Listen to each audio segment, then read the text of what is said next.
देवियों और सज्जनों, जगदीश सोशल मीडिया नेटवर्क में आप सभी का दिल से स्वागत। प्रतिदिन के अनुसार प्रस्तुत करते हैं स्वामी वासुदेवानंद जी सरस्वती इनके अमृतमय वाणी द्वारा विष्णु सहस्त्र नाम प्रवचन। प्रथम नमन आपको, जय गुरुदेव।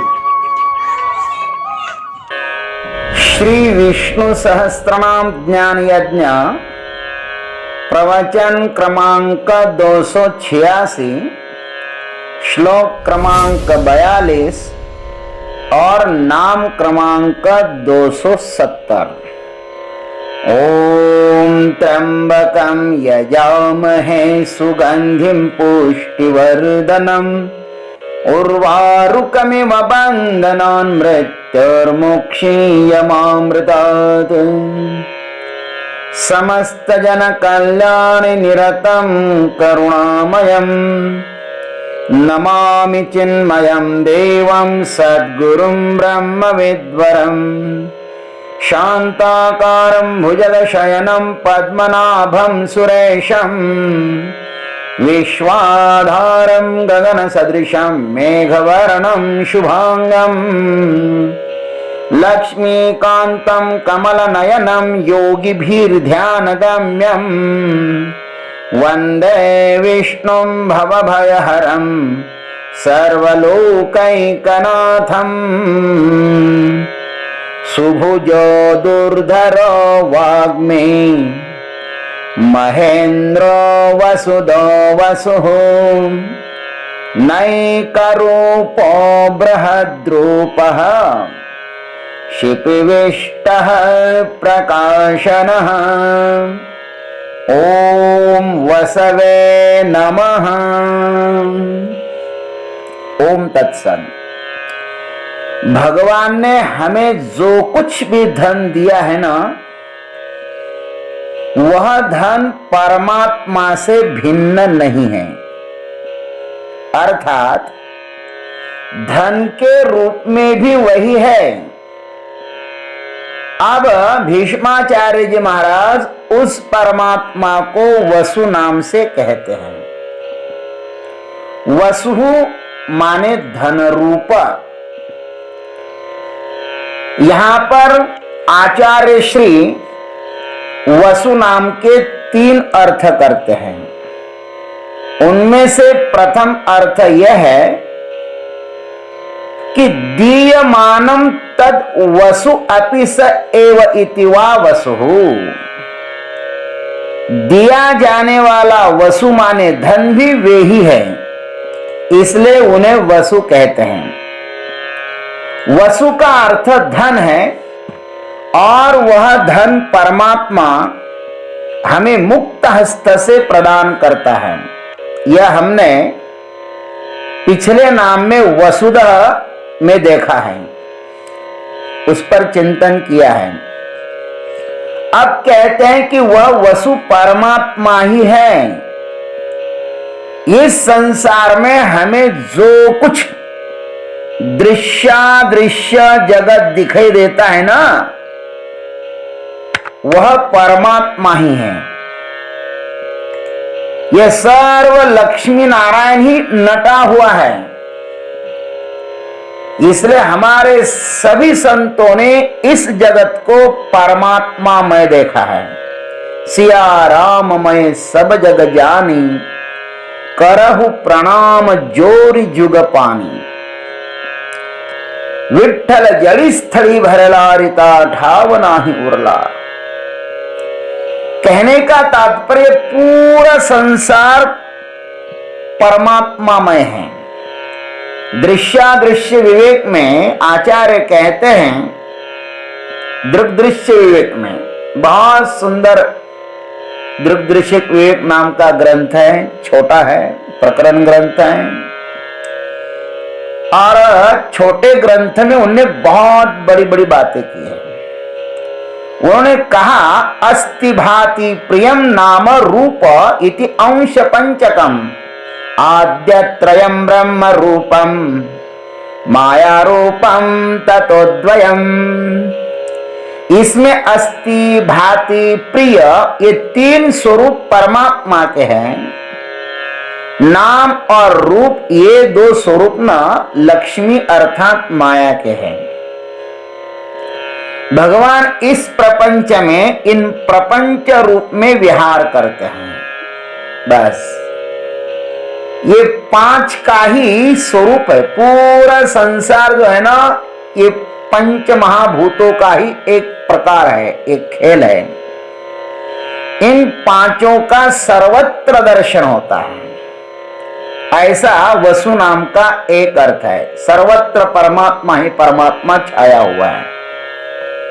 अब दूसरा अर्थ करते हैं आच्छादयति आत्मस्वरूपम मायया इति वा वसुः, अथवा माया से अपने स्वरूप को वे ढक लेते हैं, इसलिए भी वसु है।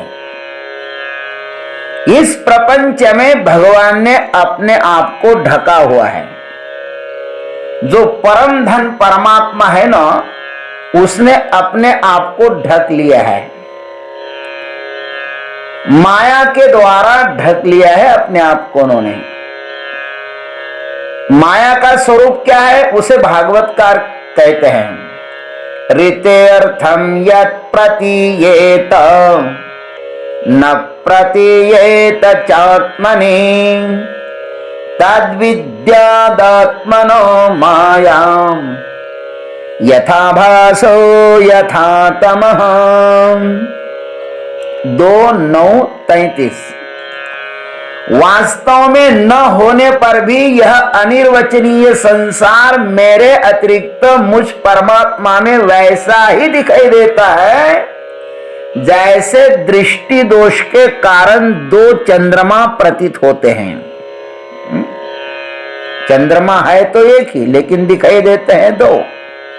अथवा आकाश मंडल के नक्षत्र में विद्यमान होने पर भी राहु की प्रतीति नहीं होती, उसी प्रकार मैं विद्यमान होते हुए भी मेरा दर्शन नहीं होता है अज्ञानी लोगों को। इसे ही मेरी माया समझना चाहिए। जो सत्य को छिपा दे और असत्य को प्रकट कर दे, वही अनिर्वचनीय माया है। श्रुति माया की व्याख्या इस प्रकार करती है। सर्वसार उपनिषद में माया की व्याख्या बताई गई है। माया नाम अनादि अंतवती प्रमाण साधारणा न सती न सदसती स्वयं अधिका विकार रहिता निरूप्यमाना सती इतर लक्षण शून्या सा माया इति उच्यते। अज्ञानम तुच्छापि असति कालत्रये अपि पामराणां वास्तवी च सत्व बुद्धिर्लौकिकानां इदम इति अनिर्वचनीया वक्तुं न शक्यते। सर्वसार उपनिषद कहता है कि माया जो है वह अनादि होते हुए भी अंत वाली है। वह सत भी नहीं है, असत भी नहीं है, सदसत भी नहीं है। किसी प्रमाण से उसका अस्तित्व सिद्ध नहीं होता और अप्रमाण होते हुए भी प्रमाण से दिखाई देने वाली वह प्रमाण और अप्रमाण दोनों के लिए समान है। वह स्वयं सबसे ज्यादा विकार रहित दिखती है। निरूपण किए जाने पर भी वह है के सिवा अन्य लक्षण से कहीं नहीं जा सकती। वह माया शक्ति अज्ञान रूप तुच्छ और मिथ्या है, फिर भी मूढ़ मनुष्यों को तीनों काल में वह वास्तविक माने पारमार्थिक मालूम पड़ती है।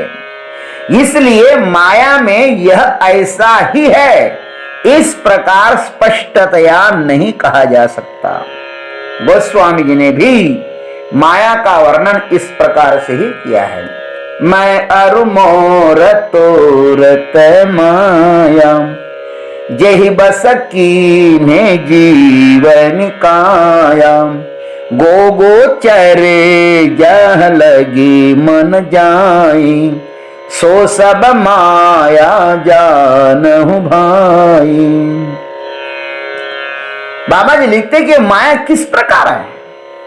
मैं और मोर तोर तय माया, मैं और मेरा यही तो माया है। सब दुनिया इसके साथ बन गई है। जहां जहां अपना मन जाता है ना, वह सब माया ही है। माया मृग जल की बाढ़ के समान है, अथवा यह माया गंधर्व नगर के रचना के समान है। आप वेदांती हो, आपके लिए केवल स्पर्श कर रहा हूं। यह माया स्वप्न के राज्य सिंहासन के समान है, अथवा यह माया चित्र की ज्वाला के समान है, अथवा यह माया दर्पण के सुवर्ण के हार के समान है, अथवा यह माया रज्जु सर्प के समान है, अथवा यह माया शुक्ति रजत के समान है, अथवा यह माया स्थानु पुरुष के समान है, अथवा यह माया मृग मरीचिका के समान है, अथवा अमावस की रात का अंधकार एक टोकरी में भरकर उसे दोपहर के धूप में सुखाने के लिए रख दिया हो, ऐसी माया है ये, जैसे असत्य है।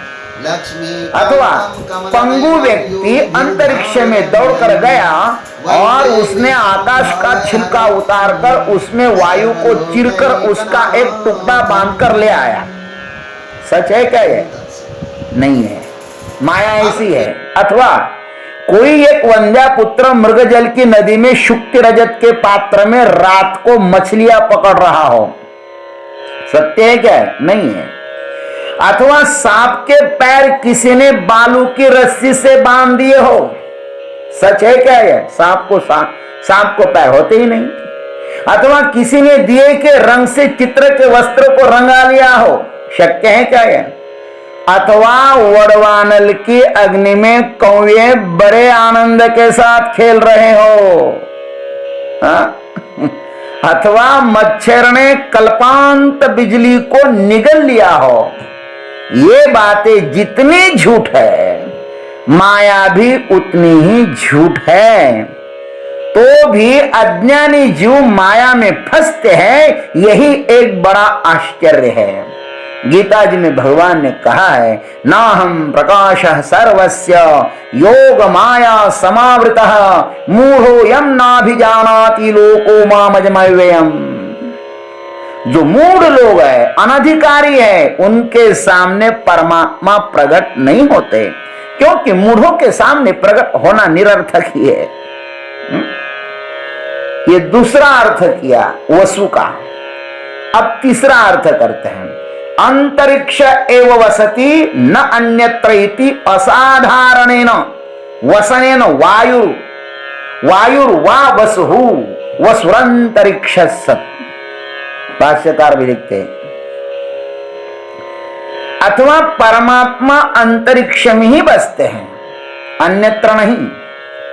इस प्रकार अपने असाधारण वास के कारण वायु ही वसु है, ऐसा श्रुति कहती है।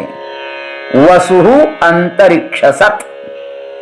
इस परमात्मा से आकाश का और आकाश से वायु का प्रादुर्भाव हुआ है, प्रकट हुआ है।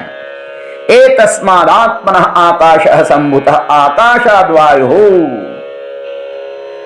वायु से आकाश और आकाश से परमात्मा व्यापक है, ध्यान रखना। वायु से आकाश व्यापक है, आकाश से परमात्मा व्यापक है। वायु कार्य है और आकाश कारण है, और कार्य में कारण का निवास होता ही है। जैसे मिट्टी के बिना घट, स्वर्ण के बिना अलंकार हो ही नहीं सकता। जैसे पानी हर लहर में व्याप्त है, वैसे ही परमात्मा सब प्रपंच में व्याप्त है।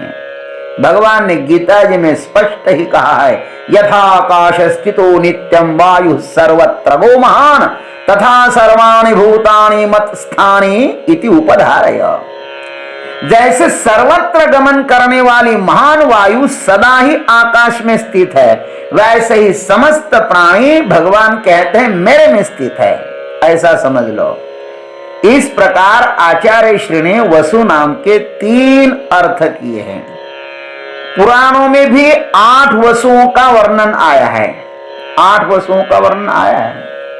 धरो ध्रुवश्च सोमश्च विष्णुश्चैवानिलो नलः प्रत्युषश्च प्रभासश्च वस ओष्टौ क्रमात् स्मृता। धर ध्रुव सोम विष्णु अनिल अनल प्रत्युष प्रभास, इस प्रकार 8 वसुओं का वर्णन उसमें भी आया है। हमें भी अपने भीतर स्थित इस वसु परमात्मा का सदैव चिंतन करना चाहिए। वो वसु परमात्मा हमारे भीतर ही धन के रूप में बैठा हुआ है। कितना बड़ा धन है परमात्मा, उसको छोड़कर हम बाकी के धन में जाते हैं, नश्वर के पीछे भागते हैं और शाश्वत जो भीतर बैठा है ना, उसको हम ठुकराते हैं। अरे भाई, परमात्मा का सदैव ध्यान करो, उनका चिंतन करो और उसमें ही तल्लीन हो जाओ। जीवन की सार्थकता इसी में ही है। ये नहीं किया तो फिर कुछ भी नहीं किया। इसलिए अपने पास जो धन है, पायो जी मैंने राम रतन धन पायो, उस परमात्मा को खोजो, उनका अनुसंधान करो, उनका साक्षात्कार करो और इसी जन्म में करो। याच देही याच डोळा भोग मुक्तीचा सोहळा। ओम तत्सत। जय गुरुदेव, जय जगदीश्वर, जय जय महाकाल। अभी आप सुन रहे थे स्वामी वासुदेवानंद जी सरस्वती, इनके अमृतमय वाणी द्वारा विष्णु सहस्त्र नाम ज्ञान यज्ञ प्रवचन का अगला भाग लेकर कल सुबह फिर उपस्थित होंगे। हरिओम।